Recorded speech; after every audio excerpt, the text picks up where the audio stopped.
ఒకటి షర్మిల ప్రభావం, విజయమ్మ ప్రభావం, ఇద్దరు ప్రభావాలు ఉంది. అంటే సొంత తల్లికి చెల్లికే న్యాయం చేయలేనోడు ప్రజలకి ఏం చేస్తాడనే వెర్షన్ని కూటమి నాయకులు బలంగా తీసుకెళ్ళగలరు. ఎప్పుడైనా కూడా అదేదో అంటారు కదా, ఇంటిలోన పోరు ఇంత కాదని చెప్పులోని మన వేమన పద్యం, చెవులేని జోరిగా చెప్పు రాయి. అలాగా ఇంటి పోరు అనేది మోర్ ఇదనమాట. ముఖ్యంగా రాజకీయ నాయకులకి అది బాగా ఇది. అంటే ఒక దానేమో రాజకీయాల్లో ఆప్టిక్స్ అంటారండి. ఆప్టిక్స్ అంటే బయటికి కనిపించేది, సింబాలిక్ గా. అది కనిపించేది ఏంటంటే మనం లోపల కొట్టుకున్నా బయటకు వచ్చేసరికి మేమంతా ఐక్యంగా ఉన్నాము అన్న ఒక ఆప్టిక్స్ ని ప్రదర్శించాలి. అది ఫెయిల్ అయ్యాడు జగన్. షర్మిలని డీల్ చేయడంలో జగన్ అటర్ ఫ్లాప్. ఆమె షర్మిల తప్పు ఉందా, ఆమెకు ఆశ ఎక్కువ ఉందా, ఆస్తులు అవన్నీ పక్కన, అవన్నీ జనాలకు అనవసరం. నువ్వు నీ చెల్లి సమస్యని డీల్ చేసుకోలేని వాడివి రాష్ట్ర సమస్యలను ఎలా డీల్ చేస్తావు అనేది ఏర్పడుతుంది. సో అందుకని నువ్వు సరెండర్ అయిపోయో, ఆమెకి ఎక్కువ ఇచ్చో, ఆమెది అన్యాయం అనుకున్నా, ఎక్కువ నువ్వు రాజకీయాల్లో ఉన్నప్పుడు నీకు ముఖ్యమంత్రిగా ఉంటే ఎందుకంటే ఎక్కువ సంపాదించుకుంటావు కదా. సో అనేది అది చూడలేకపోయాడు. రెండో, కనీసం తల్లినైనా తను ఉంచుకోగలిగాడా లేదు. తల్లి కూడా తనకి యాంటీగా స్టేట్మెంట్ ఇచ్చే పరిస్థితి. సో దీనివల్ల జగన్ ఇప్పుడు రియలైజ్ అయిందంటే తన తప్పుల్ని జగన్ జాగ్రత్తగా అబ్జర్వ్ చేశాడు, స్టడీ చేశాడు, అందరి అభిప్రాయాలు తీసుకున్నాడు. దీని నుంచి నెక్స్ట్ వ్యూహం ఎలా ఉండాలి. ఎందుకంటే జగన్కి రాజకీయ భవిష్యత్తు ఉంది క్లియర్గా. 40% ఓట్ షేర్ జగన్కు ఉంది. ఆల్రెడీ తెలుగుదేశం కూటమి అనేక ఫ్రంట్లలో ఫెయిల్ అవుతుంది. రెండోది పవన్ కళ్యాణ్కి చంద్రబాబు లోకేష్ మధ్య ఒక కోల్డ్ వార్ నడుస్తుంది. మోడీ కూడా అబ్సల్యూట్గా చంద్రబాబు వైపు లేడు. చంద్రబాబు మోడీ దగ్గర ఏ రకమైన పెద్ద పనులు ఏవి కూడా చేయించుకోలేని పరిస్థితిలో ఉన్నాడు. సో ఈ వీక్నెసెస్ చంద్రబాబుకి కావచ్చు, కూటమికి కావచ్చు ఉన్నాయి. అది జగన్ ఖచ్చితంగా హెల్ప్ అవుతుంది.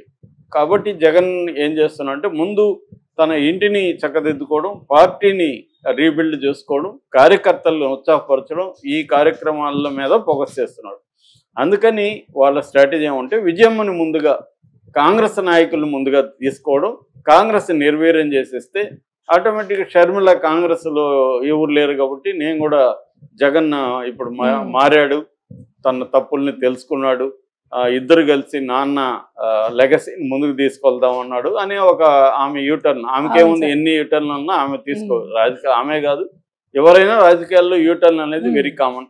అలాగే ఆమె ఒక వెర్షన్ చెప్పేసి జగన్ కూడా సారీ చెప్తాడు, ఎంతైనా నా చెల్లి కదా, తోడుపుట్టిన చెల్లి అంటాడు. సో అలాగా ఫ్యామిలీ మళ్ళీ రీయూనియన్ అయిపోయింది అనుకో, సగం అక్కడ సమస్య ఏముంది. ఎవరెవరికో పదవులు ఇచ్చాడు జగన్, ఎవరెవరికో డిప్యూటీ సీఎం ఇచ్చాడు, రేపు ఎంకి ఇస్తే తప్పేముంది. సో అలా జరిగే అవకాశం ఉంది. అందుకనే ముందుగా విజయమ్మని తీసుకురావాలి.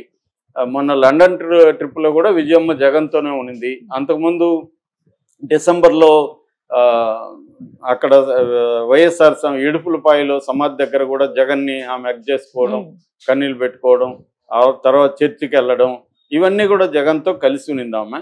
అంటే క్లియర్గా ఇదంతా ఏంటంటే ఈ ఫ్యామిలీ డ్రామాని ముందు కుటుంబ కథా చిత్రాన్ని సుఖాంతం చేసుకోవాలి. శుభం కార్డు వేసుకుంటే తర్వాత అందరూ కలిసి చంద్రబాబు మీద పడచ్చు అనేది. ఎందుకంటే గతంలో కూడా జగన్ 16 నెలలు జైల్లో ఉన్నప్పుడు కూడా ముఖ్యంగా షర్మిల అండ్ విజయమ్మ వీళ్ళిద్దరూ రాజకీయంగా జగన్ నిలబెడితే భారతీ వ్యాపార పరంగా నిలబెట్టింది. ఆ ముగ్గురు స్త్రీలే జగన్ని నిలబెట్టారు, బతికించారు.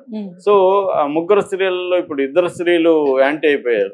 అందువల్ల జగన్కి వాళ్ళని మళ్ళీ ఫోల్డ్లో తీసుకొచ్చి, ఎంతైనా అది కుటుంబ సమస్య కాబట్టి దీన్ని మనమే పరిష్కరించుకోవాలి అనేది ఒక పక్క కుటుంబ పెద్దలతో మాట్లాడడం, ఇంకొక పక్క కాంగ్రెస్ రాజశేఖర రెడ్డి లీడర్స్ అంతా తన పార్టీలోకి తీసుకొని వాళ్ళ ద్వారా ఆమెకు కూడా చెప్పించడం. ఏదో జరిగిపోయిందమ్మా, ఇప్పుడు పెద్ద ఆయన పేరు మనం చెడగొట్టకూడదు, మీరు సర్దుకొని పెద్ద ఆయన పేరు నిలబెట్టాలి. ఇంత చేసిన రాజశేఖర రెడ్డి, ఎన్టీఆర్ తర్వాత ఇంకే రాజకీయ నాయకుడికి ఇంత పేరు లేదు, రాజశేఖర రెడ్డికి వచ్చింది. దాన్ని మీరు పాడు చేస్తే ఎలాగా అని వాళ్ళకి చెప్పి, ఏదో ఆస్తులు జగన్ కూడా చెప్పి ఆమె ఇవి అడుగుతుంది, ఆమెదో ఎక్స్ అడుగుతుంది, నేనేదో వై ఇస్తా అంటున్నాడు, మధ్యలో ఏదో ఒక ఫిగర్ అనుకొని ఆమెకు సెటిల్ చేసి ఇది జరగబోయే ప్లాన్ గా కనబడుతుంది. అది అవసరం కూడా జగన్కి, లేకపోతే జగన్కి చాలా తలనొప్పి అవుతుంది. ఎందుకంటే ఈమె ఎంత లాయర్లు నిరూపిస్తారు, ఇతను మహా అంటే 1 డే జైల్లో పెడతారు. ఈ తృప్తి తప్ప ఇంకేమీ లేదు. అంటే వీళ్ళు ప్రాపర్గా ఇతన్ని ఎందుకు ఇప్పటి వరకు అరెస్ట్ చేయలేదు అనేది నెంబర్ 1. నెంబర్ 2, వేరే కేసులు అంత ఉన్నాయి, ఇతని మీద మైన్స్ ఇవన్నీ ఉన్నాయి, అవన్నీ ఎందుకు చేయలేదు. రెండోది, సత్యవర్ధన్ కిడ్నాప్ లేకపోతే వీళ్ళు చెప్పినట్టు కిడ్నాప్ చేస్తుంటే గవర్నమెంట్ ఎవరుతుందండి?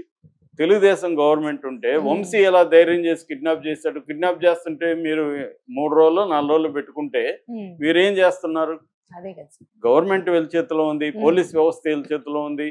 3 రోజులుగా కేసు పెట్టిన అతను కనిపించకపోతే మీరేం చేస్తున్నారు? అంటే మీకు వంశీని సీరియస్ గా తీసుకొని అతన్ని కేసు పెట్టాలని ఇంట్రెస్ట్ లేదు. తెలుగుదేశం కేడర్ నుంచి, నాయకుల నుంచి ప్రెజర్ వస్తుంది కాబట్టి మేము వంశీని అరెస్ట్ చేసాం, మిగతాంతా కోర్టులో ఇలా జరిగిందని తప్పించుకోవడానికి మాత్రమే. సీరియస్గా అరెస్ట్ చేయాలనుకుంటే, వంశీకి బెయిల్ రాకుండా చూసుకోవాలనుకుంటే పద్ధతి వేరు. అది చంద్రబాబు ప్రభుత్వం చేయట్లేదు.